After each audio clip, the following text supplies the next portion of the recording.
duduk di tengah kegelapan, tidak menangis seperti wanita jelek, rambutnya panjang ikal, berbaju putih.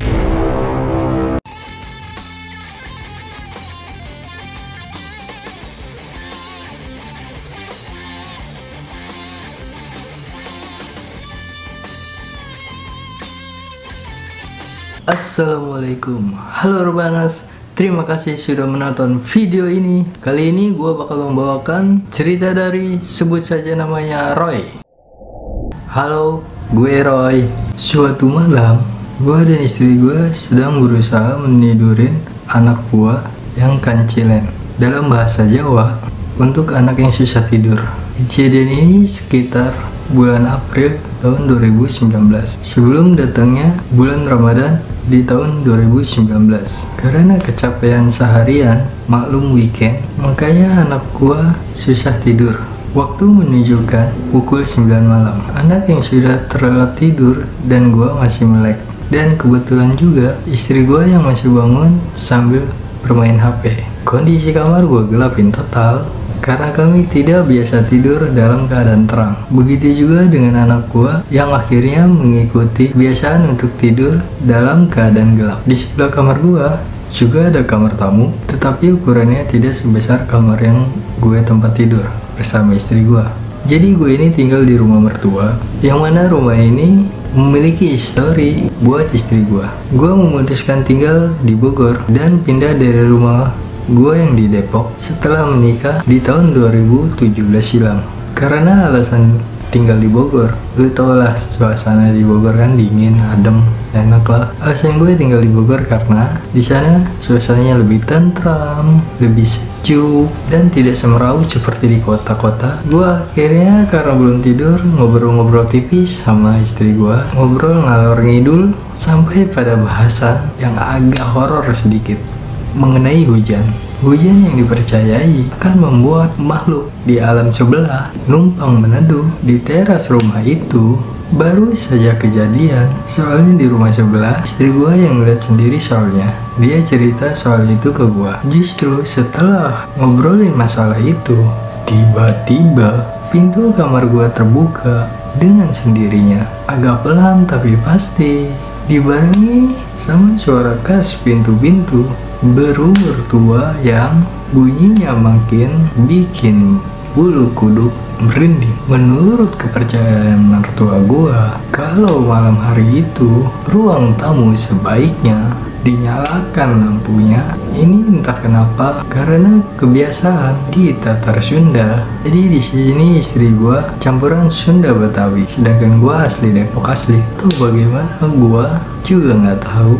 Akhirnya dari awal gua kenal warga istri gua yang dari bapaknya, mereka selalu menyalakan lampu ruang tamu kalau malam datang. Kondisi gua sendiri lagi tertutup selimut, istri gua pun sama karena satu selimut, dan anak gua berada di tengah-tengah. Istri gua dan gua sadar kalau pintu terbuka. Kami sama-sama masih tutupan selimut karena mengira itu adalah bapak mertua gua. Tapi ini heran, biasanya kalau masuk pasti ketuk pintu dulu. Bapak mertua gua ini kok tumben tidak mengetuk-ketuk. Setelah ditunggu sekitar 1 menitan, kok tidak ada suara.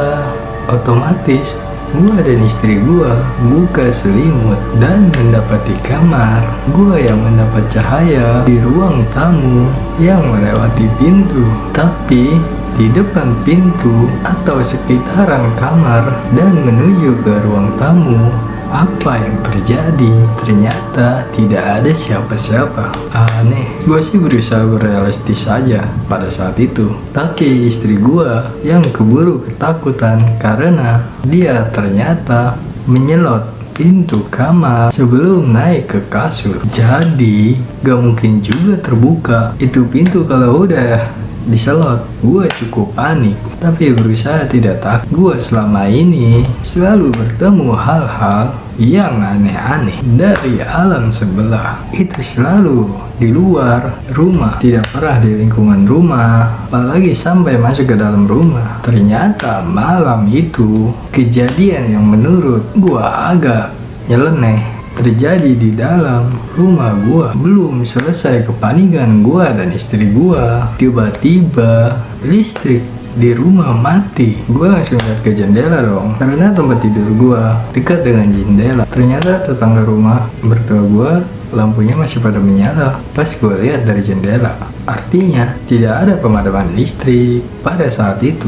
Belum juga meranjak dari tempat tidur karena mengira listrik kami ngejepret atau turun. Kondisi di mana suplai listrik tidak kuat menanggung beban pemakaiannya. Ternyata listrik sudah kembali menyala. Istri gua langsung turun ke lantai 1, tempat di mana mertua gua tidur. Rumah gua berbarengan sama mertua. Jadi gua di sini satu rumah bersama mertua. Jadi rumah gua ini lantai 2 yang dipakai sebagai tempat keluarga kecil. Gua tinggal di posisinya sejajar dengan jalan. Sementara lantai satunya itu berada di bawah permukaan jalan. Kalau dilihat dari luar, itu rumah gua hanya satu lantai saja tanpa ada lantai ke bawahnya. Kembali lagi, lanjut. Istri gua ngecek apakah bapak sama ibunya sudah tidur atau belum. Ternyata ibunya sudah tidur, tetapi bapaknya masih menonton TV. Jadi di kamar mertua gue itu di dalamnya ada TV. Istri gue langsung nanya ke bapaknya, apakah tadi buka pintu kamar atau tidak? Jawabannya udah ketebak kan, bapaknya tidak mungkin membuka pintu kamar tidur gue. Beliau pun belum naik ke lantai atas. Seharian itu makin panik dong. Istri bercerita apa yang tadi terjadi kepada bapaknya. Gue pun mulai panik, bukannya takut, melainkan mengkhawatirkan anak gua yang nantinya ada kemungkinan kena gangguan juga kan. Bapak mertua gua kemudian naik ke lantai 2 diikuti oleh istri gua dan gua sambut di ruang tamu. Gua beranjak ke ruang tamu untuk memastikan bahwa tidak ada korsleting listrik. Pintu kamar gua tutup, takut ada nyamuk yang masuk dan suhu ruangan menjadi agak panas. Lalu gua membuka pintu kamar tidur gua, dan apa yang terjadi? Anak gua duduk tiba-tiba duduk di tengah kegelapan, tidak menangis, melainkan ketawa-tawa senang. Anak gua biasanya selalu menangis kalau dia ditinggal sendirian, entah itu pas lagi bangun atau dari posisi tidur, dan tiba-tiba bangun di malam hari. Maklum namanya juga bayi baru setahun, masih suka kebangun malam-malam. Posisi duduknya itu seperti duduk di antara dua sujud kalau lagi sholat, tersimpu begitu, dan tangannya mengarah ke atas seperti orang yang mau minta gendong. Jadi seperti cerita-cerita horor. Kebanyakan gua, istri, dan bapak mertua secara otomatis melihat ke atas, ke arah plafon tempat si bayi ini memfokuskan pandangannya dalam gelap, dan disitulah kami melihat sosok makhluk dari alam sebelah. Bentuknya seperti wanita jelek, rambutnya panjang ikal, berbaju putih. Ya, lu benar, kuntilanak. Yang lebih gua heran adalah si makhluk itu nempel di plafon layaknya Spiderman yang menghindar dari Bibi May yang datang ke kamar Peter Parker. Si makhluk ini pun sepertinya tinggi besar, tapi gua nggak bisa ngukur tingginya seberapa karena dia menempel di atas. Akhirnya dengan sigap, gua dan istri langsung ambil anak kami dan kemudian mengusap mukanya, dan kami mulailah di situ berdoa, membaca ayat-ayat pendek. Lalu bapak mertua gua mencoba berkomunikasi dengan makhluk tersebut. Ternyata dia, si wanita jelek ini, mendengar percakapan kami, entah bagaimana caranya, lalu mendekat karena ingin menyampaikan sesuatu. Dia ingin minta tolong, tapi di sini namanya juga setan. Kemungkinan penuh tipu muslihat. Bapak mertua gua tidak percaya begitu saja, dan akhirnya entah berdoa dengan kombinasi seperti apa, si makhluk berhasil dikeluarkan atau diusir dari rumah. Setelah itu gua langsung nanya, karena gua di sini biasa diskusi soal mistis-mistis beginian bareng bapak mertua gua kalau kadang lagi mau ngobrol berdua di ruang tamu. Kok bisa masuk? Kan udah di sel. Jadi sel yang dimaksud di sini adalah pagar gaib oleh bapak mertua gua. Tapi kabarnya itu dipasang, gua nggak pernah tahu atau nggak pernah dikasih tahu. Lalu dijawab sedikit nasihat. Kalau mau ngobrol-ngobrol soal kayak begituan. Jangan malam-malam, kasihan sama si Dede. Terus kurangin juga tuh nonton-nonton channel-channel YouTube yang horor-horor kalau malam.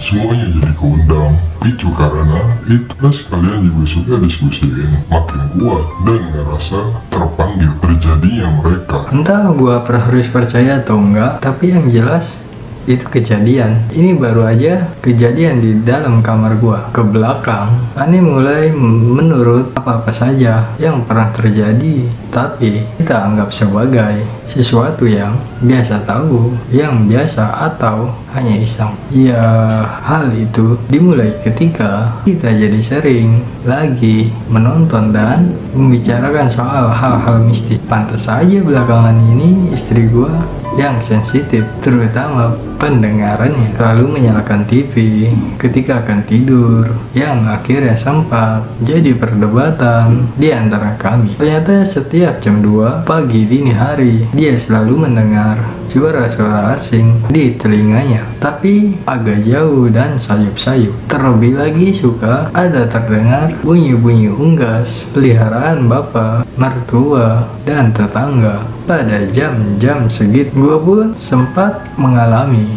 ketika TV gua matikan sekitar jam segitu, sehabis gua main game, tapi gua belum akan tidur, melainkan memberes-bereskan peralatan untuk kerja pagi harinya. TV yang sudah mati tiba-tiba nyala sendiri. Gua berpikir mungkin timer yang nggak sengaja menyalakan TV sendiri, tetapi kejadian itu gua alami 3 kali. Udah kayak minum obat aja. Gua berusaha tidak takut karena gua berpikir kalau kita semakin takut, mereka akan semakin senang menggoda kita. Saat ini gua dan istri sudah berusaha untuk mengurangi obrolan-obrolan mistis di kamar selepas waktu isya atau lewat dari pukul 7 malam. Tetapi kalau menonton YouTube masih, hanya saja tidak sesering tempo hari yang bisa tiap malam kita nonton dari beragam sumber